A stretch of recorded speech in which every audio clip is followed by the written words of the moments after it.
భారతదేశం చుట్టూ కూడా ఒక శత్రుత్వం అనేది ప్రపంచ దేశాలు గమనిస్తున్నాయి, వాళ్ళు శత్రుత్వం పెంచుకుంటున్నారు.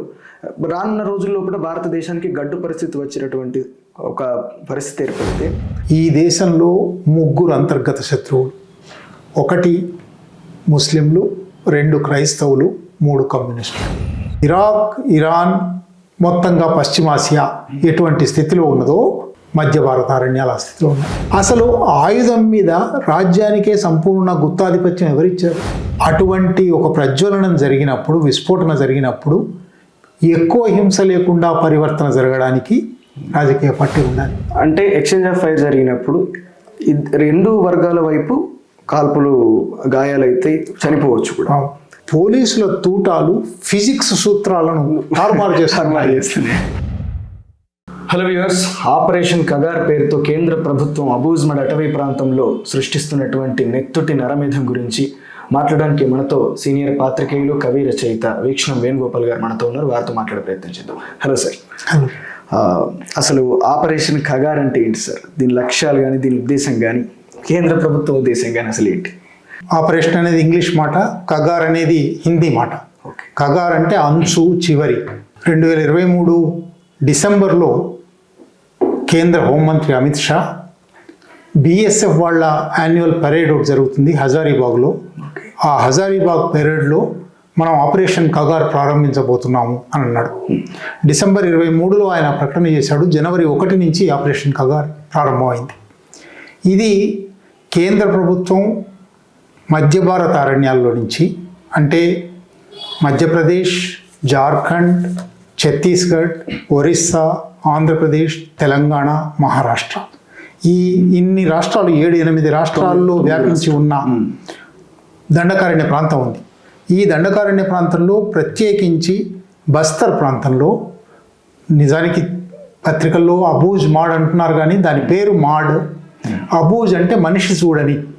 ఓకే. అబూజ్ మాడ్ అని పత్రికల రికార్డులలోనూ గవర్నమెంట్ రికార్డులోనూ ఉంటుంది. ఎందువల్లంటే గవర్నమెంట్ 1980ల వరకు కూడా ఆ ప్రాంతానికి వెళ్ళలేదు. సర్వే కూడా జరగలేదు. 1980లలో మొదటిసారి మావోయిస్టులు అక్కడికి, అప్పటి పీపుల్స్ వార్ నక్సలైట్లు అక్కడికి పోయిన తర్వాత మాడ్ ప్రాంతం మీద వాళ్ళ సర్వేలు, వాళ్ళు అక్కడ స్థానిక భాష నేర్చుకోవడం, స్థానిక ప్రజలతో కలిసి తిరగడం, అది మొదలైన తర్వాత ఈ అబూజ్ మాడ్ అనే పేరు పోయి మాడ్ వచ్చింది. ఓకే. కానీ ఇప్పటికీ గవర్నమెంట్ రికార్డ్స్లో అది అబూజ్ మాడ్ అని ఉంటుంది. ఈ మాడ్ ప్రాంతంలోనూ, ఛత్తీస్గఢ్ మొత్తంగా దండకారణ్యంలోనూ అనేక ఖనిజాలు ఉన్నాయి. కనీసం 28 రకాల ఖనిజాలు, 70 కోట్ల టన్నుల ఖనిజాలు. దాంట్లో అతి విలువైనది ఇనుప ఖనిజం కాకుండా బంగారం, యురేనియం, గ్రాఫైట్, లైమ్ స్టోన్, అటువంటి అనేక ఖనిజాలు ఉన్నాయి. ఈ ఖనిజాలలో ఇనుప ఖనిజాన్ని జార్ఖండ్ వైపు నుంచి, ఛత్తీస్గఢ్ వైపు నుంచి తవ్వడం దాదాపు 70-80 ఏళ్ళుగా జరుగుతుంది. కానీ 2004 తర్వాత, అప్పటికి భారత ప్రభుత్వ గనుల విధానం మారిపోయింది. ప్రపంచీకరణ జరిగిన తర్వాత 92 తర్వాత 95 తర్వాత నూతన గనుల విధానం వచ్చింది.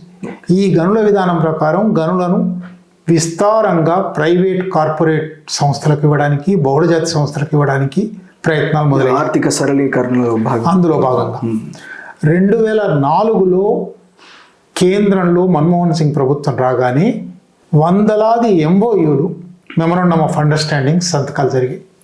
అందువల్ల ఈ మెమరాండమ్ ఆఫ్ అండర్స్టాండింగ్స్ 2004లో సంతకం మొదలయ్యాయి. 2005, 2006 వచ్చేటప్పటికి కూడా అవి ఎక్కడ ఎగ్జిక్యూట్ కాలేదు. వాళ్ళు వెళ్ళడానికి అవకాశం లేకపోయింది. ఎందువల్లంటే ఆదివాసులు జల్ జంగల్ జమీన్ మాదే, మీరు రావడానికి వీలు లేదు అన్నారు. ఆదివాసులకు మావోయిస్టులు మద్దతు ఇస్తూ ఉన్నారు. అందువల్ల ఈ MOUలు సక్రమంగా అమలు కావడం లేదు. అంటే ఇది భారతదేశంలో అంతర్గత ప్రమాదాలలో అతిపెద్ద ప్రమాదం కనుక ఈ ప్రమాదాన్ని నివారించాలి అని మన్మోహన్ సింగ్ ప్రారంభించాడు, సాల్వా జుడుం పేరు మీద. అప్పుడు ఏం చేయాలి దీనికి అంటే 2005లో సాల్వా జుడుం అని ఆదివాసీ సమాజంలోనే చీలిక తెచ్చి ఆదివాసీ సమాజాన్ని భయభ్రాంతులకు గురి చేసి కొందరు వెళ్ళిపోయేటట్టు చేసి ఈ ఖనిజాలు తవ్వుకుందాం అనుకున్నారు. అది సాల్వా జుడుం 2005 నుంచి 2009, 2011 దాకా కూడా జరిగింది. 2011లో సుప్రీంకోర్టులో జస్టిస్ సుదర్శన్ రెడ్డి గారు ఇటువంటి ఒక ప్రత్యేక దళాన్ని ఏర్పాటు చేయడము, ఏ శిక్షణ లేని ఏ విద్యార్హత లేని వ్యక్తులకు స్పెషల్ పోలీస్ ఆఫీసర్ అని పేరు పెట్టి తుపాకులు ఇవ్వడం సరైంది కాదు అని కొట్టేశాడు. కొట్టేయడానికి 2 సంవత్సరాల ముందు నుంచే భారత ప్రభుత్వం, చిదంబరం గారు హోంమంత్రి అప్పుడు, భారత ప్రభుత్వం దాని పద్ధతి మార్చుకొని ఆపరేషన్ గ్రీన్ హంట్ అంది. ఓకే. సల్వాజుడు మొదటిది, తర్వాత ఆపరేషన్ గ్రీన్ హంట్ 2009లో మొదలైంది. 2009లో ఆపరేషన్ గ్రీన్ హంట్ కంటిన్యూ అవుతుండగా ప్రపంచవ్యాప్తంగా దాని మీద నిరసన వచ్చింది, అందరూ వ్యతిరేకత ప్రకటించారు. ఈలోగా 2014లో ప్రభుత్వం మారిపోయింది. అమిత్ షా మోడీ ప్రభుత్వం వచ్చిన తర్వాత 2017లో ఆపరేషన్ సమాధాన్ అని ప్రకటించారు. ఈ ఆపరేషన్ సమాధాన్లో సమాధాన్ అనేవి ఎస్కి ఒక ఫుల్ ఫాము, ఏకి ఒక ఫుల్ ఫాము, సమాధాన్ 8 అక్షరాలకు 8 ఫుల్ ఫామ్స్ ఉంటాయి. ఓకే. ఆ రకంగా మొత్తంగా మధ్య భారత అరణ్యాల నుంచి మావోయిస్టులను తొలగించాలి అనే ఆపరేషన్ సమాధాన్, దాంతోపాటు ఆపరేషన్ ప్రహార్ అన్నారు. ప్రహార్ అంటే చుట్టూ గోడ కట్టడం. ఇది కూడా సఫలం కాలేదు, వాళ్ళు అనుకున్న ప్రకారం సఫలం కాలేదు. సఫలం కానప్పుడు 2022లో భారతీయ జనతా పార్టీ సూరజ్కుండ్లో ఒక చింతన్ శిబిర్ అని పెట్టుకుంటారు వాళ్ళు. చింతన్ శిబిర్ పెట్టుకున్నారు. ఆ చింతన్ శిబిర్లో మావోయిస్ట్ రహిత భారతదేశం తయారు చేయాలి అనే మాట మొదటిసారి అక్కడ వచ్చేసారు. 2022కు కొనసాగింపుగానే 2023లో నేను ఇంతకుముందు చెప్పిన హజారీబాగ్లో బిఎస్ఎఫ్ పరేడ్లో మనం ఆపరేషన్ కగార్ ప్రారంభిస్తున్నాము అన్నాడు. సరిగ్గా ఆయన అన్నట్టుగానే డిసెంబర్లో ఆయన మాట అన్నాడు. జనవరి 1 నాడు ఒక 6 నెలల పసిపాపను ఎత్తుకొని పాలు తాగిస్తూ ఉండగా జవాన్లు వచ్చారు, కాల్పులు జరిపారు, తల్లికి గాయాలైనవి, పాప అక్కడికక్కడ చనిపోయింది. అంటే 6 నెలల పాప మరణంతో ఆపరేషన్ కగార్ ప్రారంభమైంది. అప్పటి నుంచి 2024 మొత్తంలో 320 మందిని చంపేశారు. ఇప్పుడు 2025 గడిచిన 35 రోజుల్లో దాదాపు 60 మందిని చంపేశారు. అంటే మొత్తం మీద 350-360 మంది ఈ ఆపరేషన్ కగార్లో ఇప్పటికీ హత్య జరిగింది. ఇందులో ఒక 200 కానీ 180-200 మధ్య మాత్రమే సాయుధ నక్సలైట్లు, సాయుధ మావోయిస్టులు. మిగిలిన వాళ్ళందరూ సాధారణ ఆదివాసీ ప్రజానీకం. ఇందులో ఆశ్చర్యం వేస్తుందంటే వీళ్ళు ఇవన్నీ ఎదురు కాల్పులు అని చెప్తున్నారు. అట్నుంచి కాల్పులు జరిపారు కాబట్టి మేము ఆత్మరక్షణ కోసం కాల్పులు జరిపితే తర్వాత సేవలు కనబడ్డాయని ఇదంతా చెప్తున్నారు. 6 నెలల పసిపాప ఉంది, పాఠశాల విద్యార్థులు ఉన్నారు, మైనర్ బాలికలు ఉన్నారు, తునికాకు తెంపుకోవడానికి వెళ్ళిన ఆదివాసులు ఉన్నారు, పొలాల్లో పనిచేస్తున్న ఆదివాసులు ఉన్నారు, ఇళ్లలో నుంచి తీసుకువెళ్ళి కాల్చేసిన ఆదివాసులు ఉన్నారు. ఒక ఎన్కౌంటర్లో చాలా 20 మంది, 30 మంది, 40 మంది చనిపోయిన ఎన్కౌంటర్లు ఉన్నాయి. 29 డెడ్ బాడీస్ చూపిన ఎన్కౌంటర్లో ఆ తర్వాత స్పష్టంగా బయటపడింది 17 మంది ఆదివాసులు. వాళ్ళు మావోయిస్టులు కాదు. అంటే ఆపరేషన్ కగార్ ఈ రకంగా ఖనిజ కంపెనీలకు, మైనింగ్ కంపెనీలకు ఈ ప్రాంతాన్ని అప్పగించడం కోసం 2 పనులు చేయాలి. ఒకటి, అక్కడి నుంచి ఆదివాసులను బేదఖలు చేయాలి. ఆదివాసులు లేకుండా చేస్తేనే అక్కడికి ఈ గనుల కంపెనీలు పోవడానికి వీలవుతుంది. ఆదివాసులను లేకుండా చేయాలంటే ఆదివాసులకు మద్దతుగా ఉన్న సాయుధ మావోయిస్టులు వాళ్ళని లేకుండా చేయాలి. ఇందువల్ల ఆపరేషన్ కగార్ ఆలోచన విధానం ప్రకారం ఇది అంటే నిజానికి వియత్నాం యుద్ధం నాటి నుంచి సిఐఏ, పెంటగాన్ అమలు చేస్తున్న పద్ధతి ఇది. వాళ్ళు స్కార్చ్డ్ ఎర్త్ అంటారు. అంటే నీకు ఎక్కడైతే ఏ ప్రాంతం మీద అయితే నీకు ఆధిపత్యం కావాల్సిందో అక్కడ నేలమట్టం చేసేసి, అక్కడ గడ్డి పోచ కూడా మొలవకుండా చేసి అప్పుడు ఆ ప్రాంతం నీ అధీనంలోకి వస్తుంది అని వియత్నాంలో సిఐఏ అమలు చేసిన విధానం. అదే ఇప్పుడు ఈ గడ్డి పోచ లేకుండా చేయడం, మనిషి లేకుండా చేయడం, మనిషికి మద్దతు ఇచ్చే సాయుధ రాజకీయ విశ్వాసాలు ఉన్నవాళ్ళు లేకుండా చేయడం. ఎందువలనంటే అది శాపము వరము కానీ ఆదివాసుల కాళ్ళ కింద నేలలో అత్యద్భుతమైన ఖనిజ వనరులు ఉన్నాయి. సరిగ్గా అరబ్బుల కాళ్ళ కింద ఎట్లా ఆయిల్ వనరులు ఉన్నాయి, వాటి కోసం ప్రపంచ యుద్ధాలు జరుగుతున్నాయి. సరిగ్గా అట్లాగే అంటే ఇరాక్, ఇరాన్, మొత్తంగా పశ్చిమాసియా ఎటువంటి స్థితిలో ఉన్నదో మరొక రకంగా మధ్య భారత అరణ్యాల స్థితిలో ఉన్నాయి. అందువల్ల ఈ ఆపరేషన్ కగార్ జరుగుతుంది. ఆపరేషన్ కగార్ను మనం ఏదో ఆదివాసులు చనిపోతున్నారు, మావోయిస్టులు చనిపోతున్నారు, మరణాలు జరుగుతున్నాయి అని అయ్యో సానుభూతి కాదు.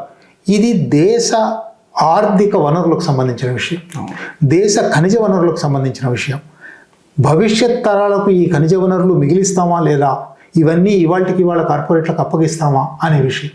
అంటే ఇక్కడ ఇంకొక విషయం సార్, ఇప్పుడు వీళ్ళు ఏమంటున్నారంటే అమిత్ షా గారు మావోయిస్ట్ ముక్త భారత్ అనేది నా కళ అని చెప్పి ఒక మాట వాడారు.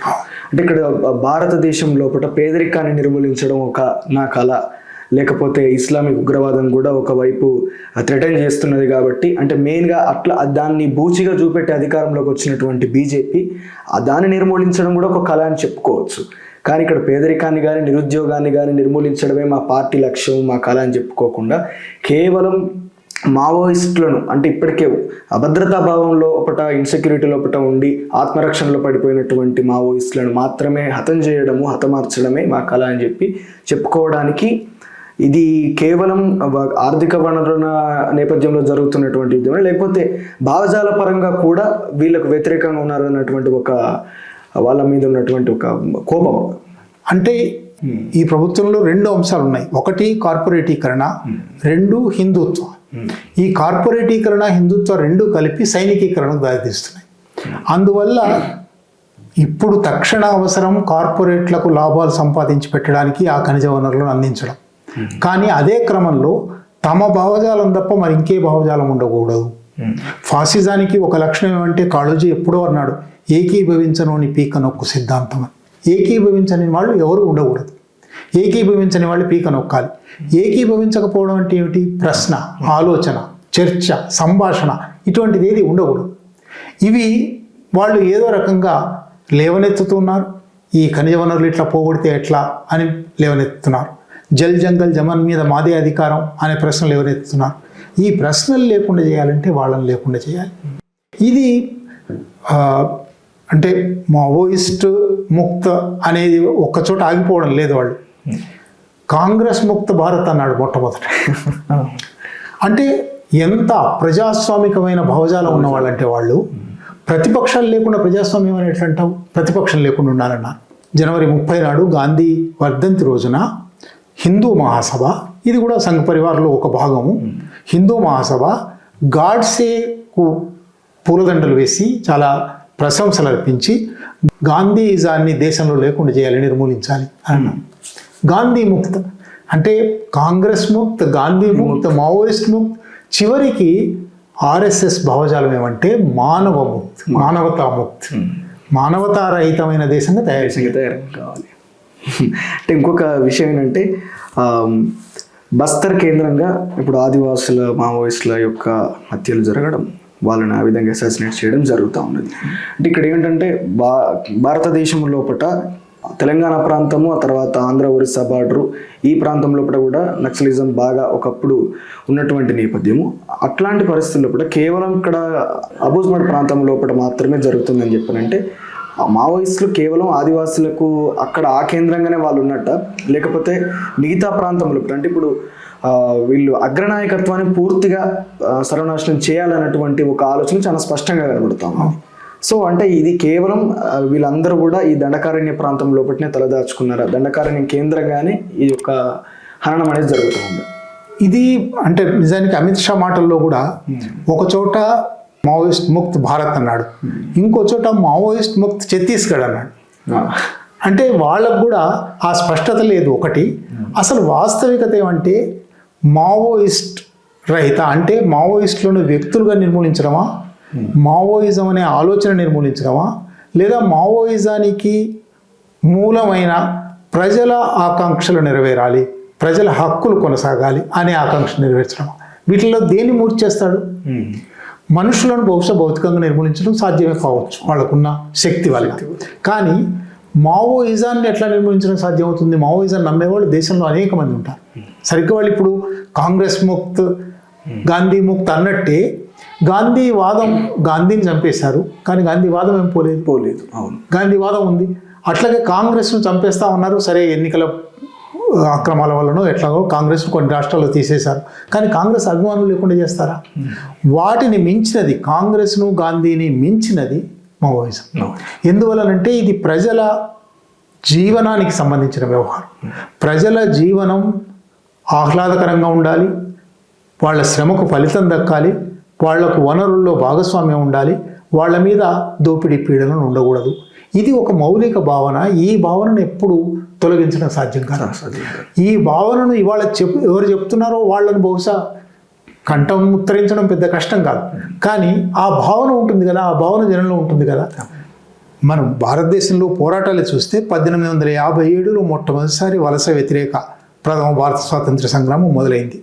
1857 నుంచి 1947 దాకా ఎంతమందిని చంపినా, ఎంతమందికి ఉరిశిక్షలు వేసినా, ఎంతమందిని అండమాను పంపించినా, సెల్యులార్ జైలులో పెట్టినా ఆ భావం పోలేదు కదా, వలస వ్యతిరేక భావన. 47 తర్వాత ఇది అర్ధవలసగా మారిపోయింది, ఇంకా ఇక్కడ భూస్వామ్యం కొనసాగుతుంది కనుక ప్రజల పాలన రాలేదు, ప్రజల పాలన రావాలి అనే భావన 47 నుంచే మొదలైనప్పటికీ 67లో నక్సల్బరీతో ప్రారంభమైంది.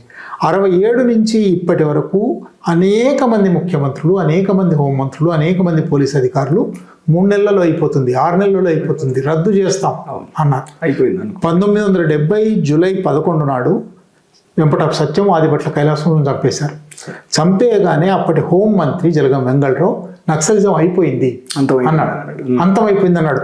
ఆంధ్రపత్రిక బ్యానర్ అది 70 జూలై 11. ఇవాళకి అది అంతం కాలేదు. అది ఒక భావన వల్ల అంతం కాదు. బహుశా మనుషులు కొందరు పోతారు, భౌతికంగా మనుషులు పోవచ్చు కానీ భావన పోదు. ఇది ఛత్తీస్గఢ్ నుంచి తొలగిస్తాడా? ఛత్తీస్గఢ్ నుంచి మనుషులను తొలగించి ఛత్తీస్గఢ్, ఎందుకంటే ఇప్పుడు ఛత్తీస్గఢ్ ప్రధానంగా ఖనిజ వనరులు కావాలి కాబట్టి ఛత్తీస్గఢ్ను మావోయిస్ట్ ముక్తి అంటున్నాడు. దేశమంతా ఉన్న మావోయిస్టుల గురించి ఏమంటారు? దేశమంతా, ఒకవేళ దేశమంతా ఉన్న మావోయిస్టులందరినీ అరెస్ట్ చేసి కానీ చంపేసి కానీ మావోయిజాన్ని నిర్మూలిస్తామనేది ఉట్టి పగటి కళ. ఈ పగటి కళ అని వాళ్ళకు కూడా తెలుసు, కానీ ఎందువల్ల చెప్తున్నారంటే ఇది ఒక మానసిక యుద్ధం. భౌతిక యుద్ధం చేస్తూ ఉన్నారు, కొంతమంది చంపుతూ ఉన్నారు. అయినప్పటికీ ఈ భావాలు జనంలో ఉన్నాయి కాబట్టి అయ్యో అయిపోయింది అని నిరాశపడాలి, నిష్క్రియలోకి పోవాలి. అయ్యో ఇక చేయలేము, కొన ఊపిరితో ఉంది అనే మాట విని చాలామంది నాకు తెలిసిన వాళ్ళే చాలా విచారపడ్డారు. అయ్యో అవునా, నిజమేనా? వాళ్ళు ఇట్లా నిరాశ పడడమే వాళ్ళకి కావాలి. అంటే ఒకటిసారి ఇక్కడ ప్రజలు ఇంతమంది, అంటే మీడియాకు కేవలం వార్తలు అందించే మేము మీడియేటర్స్మే అని వాళ్ళు అనుకున్నట్టుగా వాళ్ళు ఇంతమంది మావోయిస్టులు హతమయ్యారని చెప్పి చెప్తా ఉన్నారు. కానీ దానికి రియాక్షన్ ప్రజాస్వామ్యవాదుల నుంచి వస్తున్నది, హక్కుల సంఘాల నేతల నుంచి వస్తున్నది, పాత్రికేయుల నుంచి వస్తున్నది, కానీ ప్రజల నుంచి ఒక రియాక్షన్ లేదు. భౌతికంగా మనుషులను చంపేయచ్చు కానీ ఇజాన్ని మెదడుల నుంచి తుడిచేయలేరు. అట్లాంటి భావజాలము, మావోయిజం మీద ఉన్నటువంటి విశ్వాసాలు గల వ్యక్తులు లక్షల మంది, కోట్లాది మంది దేశంలో ఉన్నప్పటికీ ఇంత మాస్ మర్డర్స్ జరిగినప్పుడు ప్రజలు ఎందుకు ప్రభుత్వాన్ని ప్రశ్నించలేకపోతున్నారు? ఇది తప్పు అని చెప్పడానికి ముందుకు ఎందుకు రాలేకపోతున్నారు? అంటే విశ్వాసం కోల్పోయినరా మావోయిజం మీద ప్రజలు?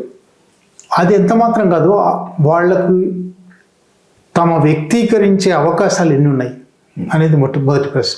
అసంఖ్యాక శ్రామిక ప్రజలకు వ్యక్తీకరణ శక్తి లేదు, వ్యక్తీకరణ సాధనాలు లేవు. మధ్యతరగతికి వ్యక్తీకరణ శక్తి ఉంది, వ్యక్తీకరణ సాధనాలు ఉన్నాయి. మనకు 1857 నుంచి కూడా మొత్తంగా ఇప్పటి వరకు సమాజంలో 1992 ఒక కొండ గుర్తు అనుకుంటాను నేను, అప్పటి వరకు మధ్యతరగతి ప్రజల పక్షాన్ని నిలబడింది, ప్రజల పక్షాన మాట్లాడింది, ప్రజల పక్షాన వీధుల్లోకి వచ్చింది, వ్యక్తీకరించింది. 92 తర్వాత వచ్చిన ప్రపంచీకరణ యుగంలో మధ్యతరగతికి ఎంతో కొంత ఫలితాలు అందాయి. ప్రపంచీకరణ లాభాలు వాళ్ళు కూడా పొందడం మొదలుపెట్టిన తర్వాత వాళ్లకు తమ కడుపులో చల్లగదలకపోతే బయట బాగున్నట్టే అనిపిస్తుంది. ఈ బయట బాగున్నట్టే అనిపించడం మొదలుపెట్టింది. అందువల్ల ఎవరైతే ఇంతకాలము వ్యక్తీకరిస్తూ ఉన్నారో వాళ్ళ మౌనం ఇప్పుడు మొత్తంగా మౌనంగా కనబడుతుంది. కానీ ఒక అవకాశం ఇస్తే, అందుకే నేను చాలాసార్లు చరిత్ర నుంచి చెప్తాను, 1985, 89 ఆట పాట మాట బంద్ అన్నారు, ఎవరు మాట్లాడలేదు. ఇట్లాగే ఎన్కౌంటర్లు జరిగినాయి, వారానికి 2-3 ఎన్కౌంటర్లు జరిగినాయి, ఎవరు మాట్లాడలేదు. ఎన్టీ రామారావు ప్రభుత్వ కాలం. 1990లో 89 డిసెంబర్లో కొత్త ప్రభుత్వం వచ్చింది. 90లో బహిరంగ అవకాశాలు ఇస్తాము, ఈ ఆంక్షలు ఉండవు, ఆట పాట మాట బంద్ కాదు అని అన్నారు. 90 జనవరిలో విరసం సభలు జరిగితే 1,00,000 మంది వచ్చారు. 90 ఫిబ్రవరిలో గద్దర్ అజ్ఞాతవాసం నుంచి బయటకు వస్తే 2 లక్షల మంది వచ్చారు. మేలో రైతు కూలి సంఘం సభ జరిగితే 15 లక్షల మంది ఆంధ్రప్రదేశ్ చరిత్రలో ఎన్నడూ రానంత మంది వచ్చారు. మళ్ళీ 92లో నిషేధం వచ్చింది. 92 నుంచి 2003 వరకు ఎవరూ మాట్లాడలేదు, సున్సాన్. 2004లో చర్చలకంటూ పిలిస్తే ముఖ్యమంత్రి నివాసానికి వచ్చిన వాళ్ళకంటే ఎక్కువ మంది మంజీరా గెస్ట్ హౌస్కి వచ్చారు అని పత్రికలు రాశాయి. అంటే ప్రజలకు తమ కోరికలు, ఆకాంక్షలు లేదా ఉద్యమం పట్ల ప్రేమ వ్యక్తం చేయడానికి అవకాశం వస్తే అవకాశం ఇచ్చి చూడు కనబడుతుంది.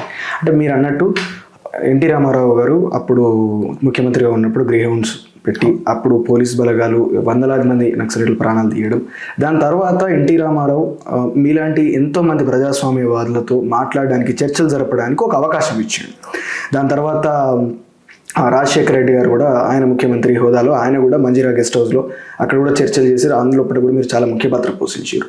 దాని తర్వాత ఒక్కసారి 2014 తర్వాత చర్చలు లేవు. అంటే మీరు చర్చలు పోయి శత్రుత్వంగా మారిపోయింది. అంటే కొన్ని ప్రభుత్వాలు కాంగ్రెస్ కావచ్చు, పాత ప్రభుత్వాలన్నీ దీన్ని ఒక సమస్యగా చూసి, దీన్ని శాంతి భద్రతల సమస్యగా చూసి అణచివేత ద్వారా పరిష్కరించదలుచుకున్నాయి, లేదు సాంఘిక సమస్య అనుకొని చర్చించదలుచుకున్నాయి. కానీ ఈ ప్రభుత్వం 2014 తర్వాత ప్రభుత్వం భావజాల పరంగా వ్యతిరేకమైంది. మిగిలిన వాళ్ళు ఇంత శత్రుత్వం ఎప్పుడు వహించలేదు సంఘ్ పరివార్కు. ఎందుకంటే గోల్వాల్కర్ తన పుస్తకంలోనే చాలా స్పష్టంగా చెప్పాడు, ఈ దేశంలో 3 అంతర్గత శత్రువులు, 1 ముస్లింలు, 2 క్రైస్తవులు, 3 కమ్యూనిస్టులు. సంఘ్ పరివార్ దేశవ్యాప్తంగా ఒకసారి చూస్తే ముస్లింల మీద దాడి చేస్తుంది, క్రైస్తవుల మీద దాడి చేస్తుంది. కమ్యూనిస్టులు అంటే వాళ్ళు ఇప్పుడు ఎంచుకుంటున్నది, వాళ్ళందరినీ చివరికి రాహుల్ గాంధీని కూడా అర్బన్ నక్సలైట్ అని అంటున్నాడు ఈరోజు అదే పేపర్లో. కాబట్టి అందరి మీద దాడి చేస్తారు, అంటే ప్రజలందరి మీద దాడి చేయడానికి వాళ్ళు. కనుక 2014 తర్వాత అణచివేత గుణాత్మకంగానే భిన్నంగా ఉంది, అందులో ఏం సందేహం లేదు. కానీ అయినా ఇది కూడా పాత అణచివేతల్లాగానే విఫలమవుతుంది. ఎందుకంటే ఇది ప్రజల కోరిక మీద ఆధారపడిన ఉద్యమం కాబట్టి ప్రజలు ఇవాళ వ్యక్తం చేస్తున్నారా లేదా అనేది పెద్ద సమస్య కాదు. ప్రజలకు అవకాశం వస్తే వ్యక్తం చేస్తారు. ఇవాళకి ఇంత కూంబింగ్ జరుగుతుంది. ఛత్తీస్గఢ్ ప్రాంతంలో 650 క్యాంపులు వచ్చాయి, 7 లక్షల మంది సాయుధ బలగాలు అక్కడ తిరుగుతున్నాయి. అయినా ఇప్పటికీ అగ్రనాయకులు ఒక చలపతి మినహా అగ్రనాయకులు ఎవరు చనిపోలేదు. అగ్రనాయకులందరూ అక్కడే ఉన్నారని పోలీసులు రాస్తున్నారు, పత్రికలు రాస్తున్నాయి. కానీ ప్రజలు వాళ్ళని కాపాడుకుంటున్నారు. కాబట్టి అడవిలో ఉన్నారు, ప్రజల మధ్యకి రండి అని చాలామంది అంటుంటారు. అడవిలో ప్రజలు లేరా? అక్కడ కూడా ప్రజలు ఉన్నారు. వాళ్ళ వ్యూహాత్మక కారణాల వల్ల వాళ్ళు అడవిలో ఒక స్థావరం ఏర్పరచుకోదలుచుకున్నారు. కానీ అక్కడ కూడా ఎంత కూంబింగ్ జరిగినా, ఎంత డ్రోన్లతో విపరీతమైన సర్వేలెన్స్ చేస్తున్నారు, ఏరియల్ బాంబింగ్ చేశారు, హెలికాప్టర్లతో బాంబింగ్ చేస్తున్నారు, కాల్బలాలు 7 లక్షల మంది జల్లెడబడుతున్నారు. అయినా ఉద్యమం ఇంకా కొనసాగుతుంది. అంటే దాన్ని బట్టి ఇది అసాధ్యమైన విషయం. ఛత్తీస్గఢ్లో కూడా అసాధ్యమైన విషయం, దేశం అంతా అసాధ్యమైన విషయం. అంటే సార్ ఇప్పుడు మీరు అంటున్నారు ఇది విఫలం కాబోదు, కొంచెం ఒక స్తబ్దత వాతావరణం ఉండొచ్చు, కానీ తర్వాత ప్రజలు ఖచ్చితంగా దీని గురించి తెలుసుకుంటారని చెప్పని అంటున్నారు. అంటే ఒకసారి దేశం చుట్టుపక్కల పరిస్థితులు గమనిస్తే సరిహద్దు లోపల బంగ్లాదేశ్ ఇక్కడ ఫెన్సింగ్ కట్టనివ్వకుండా అక్కడ పెద్ద గొడవ చేస్తూ ఉన్నది. దాని తర్వాత నేపాల్లో ఉన్నటువంటి ప్రధాని, అతను మొదటిసారి దేశ ప్రధాని అయిన తర్వాత చేసేటటువంటి యాత్ర చైనాకు వెళ్ళాడు ముందు, భారత్కు రాకుండా సాంప్రదాయం ప్రకారం. దాని తర్వాత మాల్దీవ్స్ కూడా తమ వ్యతిరేకతను వ్యక్తం చేస్తూ ఉన్నాయి. ఓ పక్క శ్రీలంక లోపల శ్రీలంకన్ ఆర్మీ భారత పౌరుల్ని చాలామందిని చంపేసింది, తర్వాత గాయపరిచి ఖైదీల్ని కూడా చేసింది. అంటే దేశం చుట్టుపక్కల పూర్తిగా కూడా విపరీతమైనటువంటి వ్యతిరేక భావాలు. పాకిస్తాన్ ఎట్లాగో పెద్ద శత్రువు. అండ్ ఇవన్నీ కూడా భారతదేశం లోపల ఈ అన్యమత విద్వేషము, ఈ అన్యమతాల మీద జరుగుతున్నటువంటి దాడులకు సంబంధించి యూకే లోపల ప్రధానమంత్రి కార్యాలయం లోపల ఒక రిపోర్ట్ కూడా వాళ్ళు సబ్మిట్ చేయడం జరిగింది. అంటే ఇవన్నీ మీకు తెలిసే ఉంటాయి. అంటే ఒక భారతదేశం చుట్టూ కూడా ఒక శత్రుత్వం అనేది ప్రపంచ దేశాలు గమనిస్తున్నాయి, వాళ్ళు శత్రుత్వం పెంచుకుంటున్నారు. రానున్న రోజుల్లో కూడా భారతదేశానికి గడ్డు పరిస్థితి వచ్చేటటువంటి ఒక పరిస్థితి ఏర్పడితే అప్పుడు ప్రజలు గందరగోళ పరిస్థితుల లోపల ప్రజలు తెలుసుకుంటే అప్పుడు అంటే అది ఎట్లాంటి ఆ ఉద్యమానికి దారి తీస్తుంది? అది ప్రజా ఉద్యమంగా మారుతుందా, లేకపోతే దేశం లోపల ఒక అత్యవసర పరిస్థితి ఏర్పడే అవకాశం వస్తుందా? ఇప్పుడు నిజానికి సరిహద్దులలో ఒకటి దౌత్యపరమైన సక్రమమైన సంబంధాలు లేవు. దౌత్యపరంగా ఒక ఇచ్చిపుచ్చుకునే ధోరణితో సామరస్యపూర్వకమైన సంబంధాలు నెరవేర్చాలి అని ఈ ప్రభుత్వం అనుకోవడం లేదు.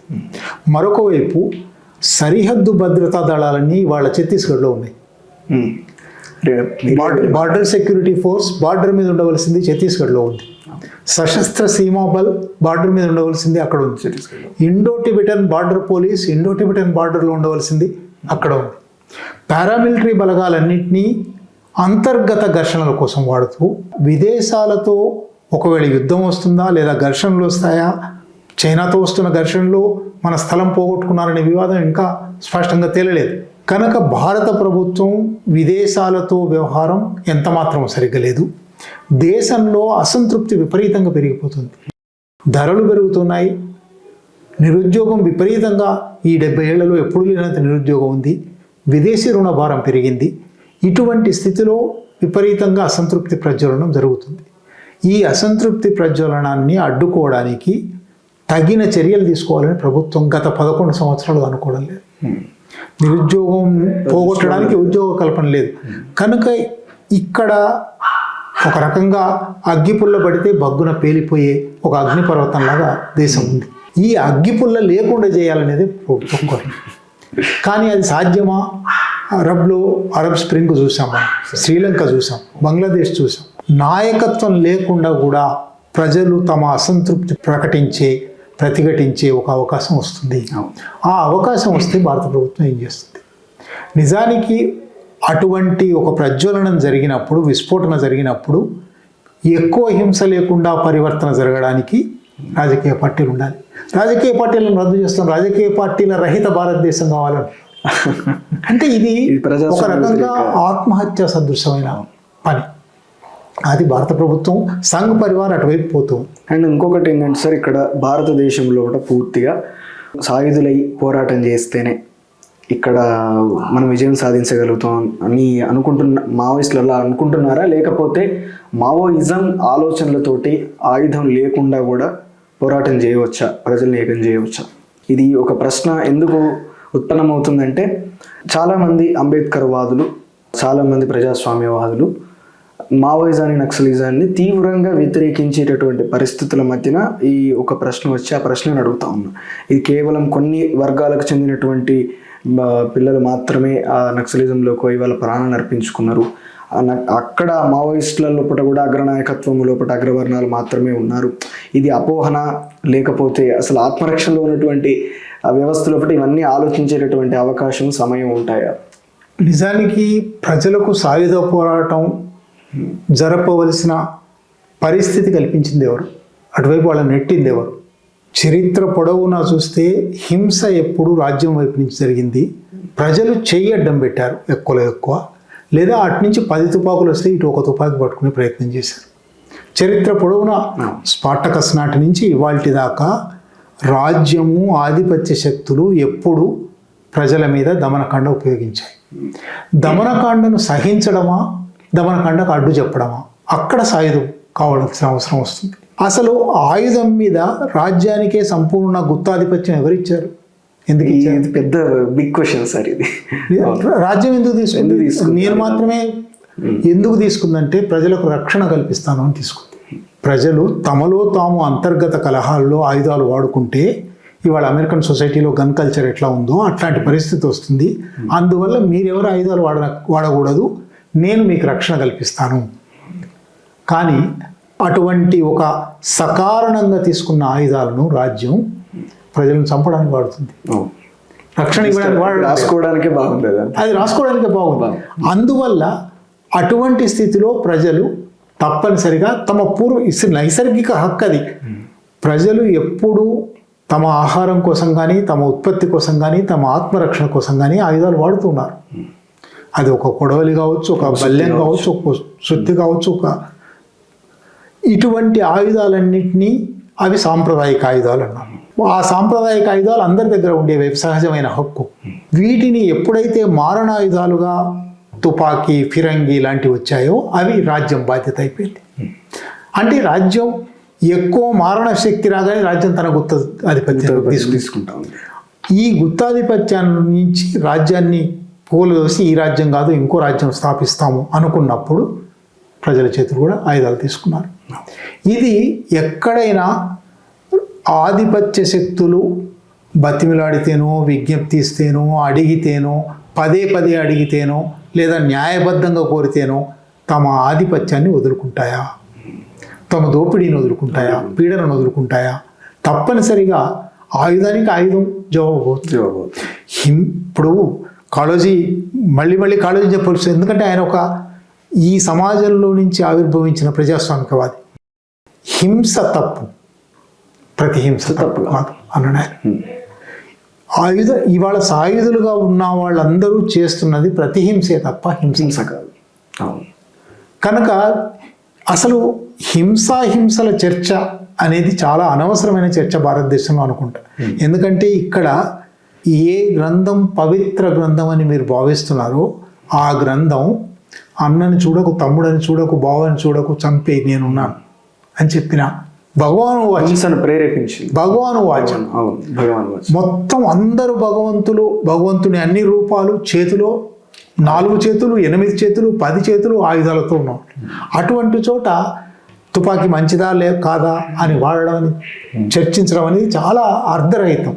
కానీ ఎందుకు ఈ చర్చ తెస్తున్నారంటే జరగవలసిన చర్చ న్యాయాన్యాయాల చర్చ, సామాజిక న్యాయం చర్చ, సామాజిక అన్యాయం చర్చ, అణచివేత చర్చ, వివక్ష చర్చ, కుల చర్చ. ఆ చర్చ జరగకుండా చేయడానికి తుపాకీ మంచిదా కాదా అని చర్చ పెడితే చాలా బుద్ధిమంతులైన వాళ్ళు కూడా ఈ చర్చలో పడిపోతూ ఉన్నారు. ఇవన్నీ పక్కకి వెళ్ళిపోతాం. న్యాయాన్యాయం మాట్లాడాలి కదా. ఇప్పుడు ఛత్తీస్గఢ్లో జరుగుతుంది న్యాయమా అన్యాయమా? వాళ్ళ దగ్గర తుపాకులు ఉన్నాయా, వీళ్ళ దగ్గర తుపాకులు ఉన్నాయా? కాదు. ఛత్తీస్గఢ్లో ఏ ప్రజలైతే 1000 ఏళ్లుగా అక్కడ ఉన్నారో వాళ్ళ జల్ నుంచి, వాళ్ళ జంగల్ నుంచి, వాళ్ళ జమీన్ నుంచి, వాళ్ళ ఇజ్జత్ నుంచి వాళ్ళని తీసేస్తాము. 4 లక్షల మంది పారిపోయి వచ్చి తెలంగాణలో బతుకుతున్నారు, ఇవాళకి బతుకుతున్నారు, గుర్తుకోయారు. వాళ్ళ స్వస్థలాల నుంచి వాళ్ళని వెళ్ళగొట్టింది ఎవరు? ఎందుకు వెళ్ళగొట్టారు? ఆ స్థలాన్ని కార్పొరేట్లకు ఇవ్వడం కోసం వెళ్ళగొట్టారు. ఇది న్యాయాల చర్చ జరగవలసింది.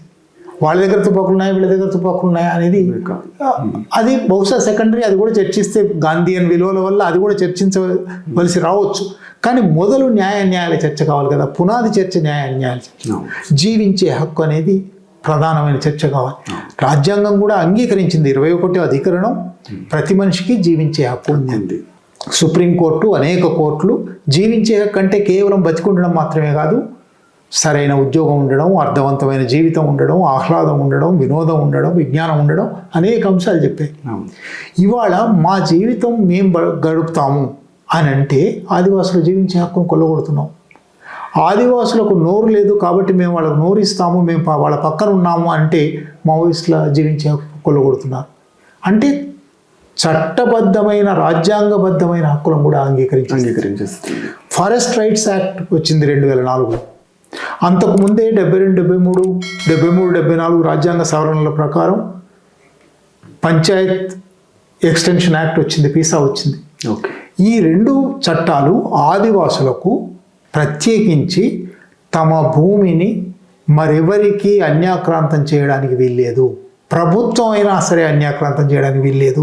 ప్రభుత్వం అన్యాక్రాంతం చేయదలుచుకుంటే గ్రామ సభ ఏర్పాటు చేసి గ్రామ సభ అనుమతితో మాత్రమే చేయాలి అని ఉంటే, ఇప్పుడు ఆర్మీ క్యాంప్ కోసం 54,000 హెక్టార్లు టాటాలకు, వేదాంతకు, ఎస్ఆర్కు, అంబానీస్కు, అదానీస్కు ఎన్ని వేల ఎకరాలు ఇచ్చేస్తున్నారు. మీ ఫారెస్ట్ రైట్స్ యాక్ట్ ఏమైంది? పేసా యాక్ట్ ఏమైంది? ఇది ప్రశ్న. ఇది అడిగిన తర్వాత మీరు హింసల గురించి ఎంతైనా చర్చ చేయండి. మౌలికమైన ప్రశ్నలు ఇవి కదా. నువ్వు నీ రాజ్యాంగంలో రాసుకున్న హక్కు లేదు, నువ్వు చేసిన చట్టం కొనసాగడం లేదు. అంటే ఈ ప్రశ్నలు ఎప్పుడు కూడా సుప్రీంకోర్టు ముందుకు కానీ రాలేదు సార్? అప్పుడు చాలాసార్లు వచ్చినాయి. సుప్రీంకోర్టు కూడా ఎప్పుడు వీటిని జీవించే హక్కు గురించి చాలా అద్భుతమైన నిర్వచనం ఇచ్చి సృజనాత్మకంగా దాన్ని అన్వయించిన సుప్రీంకోర్టు ప్రజల జీవించే హక్కు పోతుంది అని అంటే, జీవించే హక్కు పోతుందని హిమాంశు కుమార్ అనే గాంధీయన్ ఆయన ఛత్తీస్గఢ్లో ఒక ఆశ్రమం పెట్టుకొని ఆదివాసులు సేవ చేస్తున్నాడు. ఆదివాసులు సేవ చేస్తున్నందుకు ఆయన అక్కడి నుంచి వెళ్ళగొట్టారు. వెళ్ళగొడితే ఆయన ఇట్లా అన్యాయంగా ఆదివాసులను చంపేశారని సుప్రీంకోర్టు పోయాడు. పోతే సుప్రీంకోర్టు ఈ కేసు తెచ్చినందుకు హిమాంశు కుమార్ మీద 5 లక్షల జరిమానా వేసింది. ఆదివాసులను చంపారు అని కేసు పోయినందుకు. ఫాదర్ స్టాన్ స్వామి ఆదివాసుల మీద అన్యాయంగా కేసులు పెడుతున్నారు అని న్యాయ సహాయం ఇస్తానని పోయినందుకు ఆయన మీద భీమాకోరేగాం కేసు పెట్టారు. కనుక ఈ రాజ్యం జీవించే హక్కును, రాజ్యాంగపరమైన హక్కులను కాపాడితే అప్పుడు సాయుధమా మంచిదా కాదా చాలా చర్చ చేయొచ్చు. మొదలు ఇవి జరగడం లేదు. సరే, ఇక్కడ చివరిగా ఒక క్వశ్చన్. ఎక్స్చేంజ్ ఆఫ్ ఫైర్, ఎదురు కాల్పులు అని చెప్పి మాట్లాడుతూ ఉన్నారు. ఎదురు కాల్పుల లోపల ఇదేం పబ్జి గేమ్ కూడా కాదని చెప్పి కొంతమంది విమర్శిస్తూ ఉన్నారు చాలా జోక్గా. అంటే ఎక్స్చేంజ్ ఆఫ్ ఫైర్ జరిగినప్పుడు 2 వర్గాల వైపు కాల్పులు, గాయాలైతే చనిపోవచ్చు కూడా. కానీ ఇక్కడ కేవలం ఒక వైపు ఉన్నటువంటి వ్యక్తులు మాత్రమే, మావోయిస్టులు మాత్రమే హతమైపోతున్నారు, వాళ్ళు మాత్రమే చనిపోతూ ఉన్నారు. దీన్ని సుప్రీంకోర్టు ముందు కావచ్చు, లేకపోతే ఇంకా ఎన్ఐఏ కోర్టు ముందు కావచ్చు, ఎక్కడ కూడా దాన్ని తీసుకొచ్చినా కూడా ఇటువైపు ఎందుకు జరగలేదు?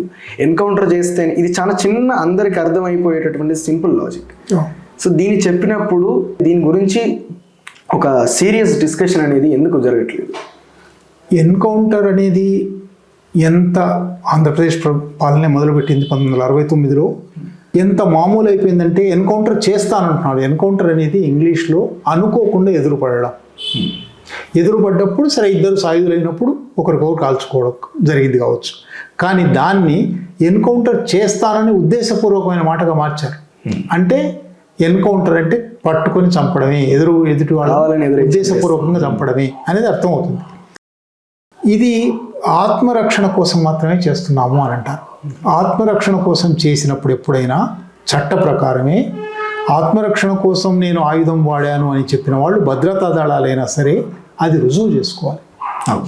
అంటే రుజువు చేసుకోవాలంటే తమకు కూడా గాయమైందని చూపెట్టాలి. కానీ ఇంతవరకు ఎక్కడ అటువంటిది లేదు. లేకపోగా ఈ ఎదురు కాల్పులు అనేవి ఎంత హాస్యాస్పదమైపోయాయంటే ఒక ప్రధానమైన ఉదాహరణ చెప్తాను. 2011లో ఆదిలాబాద్లో రాజ్కుమార్ను, ఆజాద్ను కాల్చేశారు. నిజానికి వాళ్ళను నాగ్పూర్లో పట్టుకొని తీసుకొచ్చి కాల్చి చంపేశారు. వాళ్ళు ఒక గుట్ట మీద ఉన్నారు, మేము కింది నుంచి పోతూ ఉన్నాము, వాళ్ళ పైనుంచి కాల్పులు జరిపారు, మేము కాల్పులు జరిపాము. కాసేపటి కాల్పులు అయిపోయాక వెళ్ళి వెతికితే 2 శవాలు దొరికాయి అన్నారు. ఇంకొకరు జర్నలిస్టు, ఒకరు రాజ్కుమార్. రాజ్కుమార్ శరీరంలో తూట పైనుంచి కిందికి దిగింది.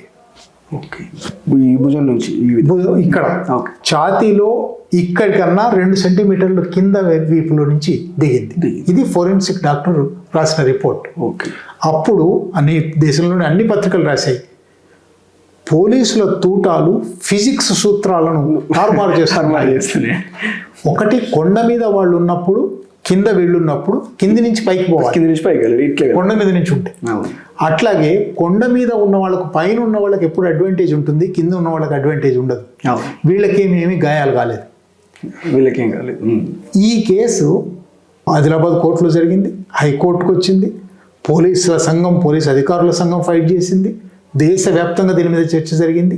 ఇప్పటికీ అది ఏమి అంటే చాలా బహిరంగంగా కనబడే ఎన్కౌంటర్ కాదు అని చెప్పినవి. ఇప్పుడు 29 మందిలో 17 మంది ఆదివాసులు అని సోని వాళ్ళ పేర్లు, ఊర్లు అని చెప్పింది. అంటే దేశంలో ఒక అధికారం ఉన్న ప్రభుత్వమే, యంత్రాంగమే చట్టాలను ఉల్లంఘించదలుచుకుంటే దాన్ని ఎవరు చేయగలిగేది ఏమీ లేదు. ఇప్పుడు చాలామంది సాయుధ పోరాటం ఎందుకు అనే వాళ్లకు ఈ ఛత్తీస్గఢ్లోనే ఆపరేషన్ కగార్లోనే ఇంకొక ఉదాహరణ ఉంది. ఆదివాసీ గూడాల మీదకి క్యాంపులు పెట్టడానికి వస్తూ, ఆదివాసీ గూడాలలోకి రోడ్లు వేస్తూ ఈ ఆపరేషన్ కగార్ కంటే ముందు నుంచి దాదాపు 7-8 ఏళ్లుగా ప్రయత్నాలు జరుగుతున్నాయి.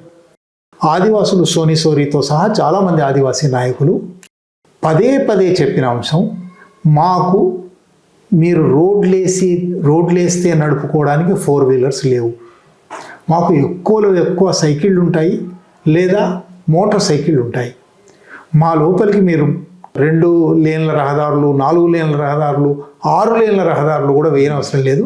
అవి కేవలం ఖనిజం తీసుకుపోయే ట్రాక్టర్ల కోసం, టిప్పర్ల కోసం డంపర్ల కోసం మాత్రమే, లేదా మీ పోలీస్ వ్యాన్ల కోసం మాత్రమే. కాబట్టి రోడ్లు వేయొద్దు. ఎందుకు రోడ్లు వేస్తున్నారంటే అంతకుముందు ఎక్కడో జిల్లా కేంద్రంలో క్యాంప్ ఉండేది, పొద్దున్న లేచి బయలుదేరిపోయేవాళ్ళు, మళ్ళీ రాత్రికల్లా తిరిగి వచ్చేవాళ్ళు.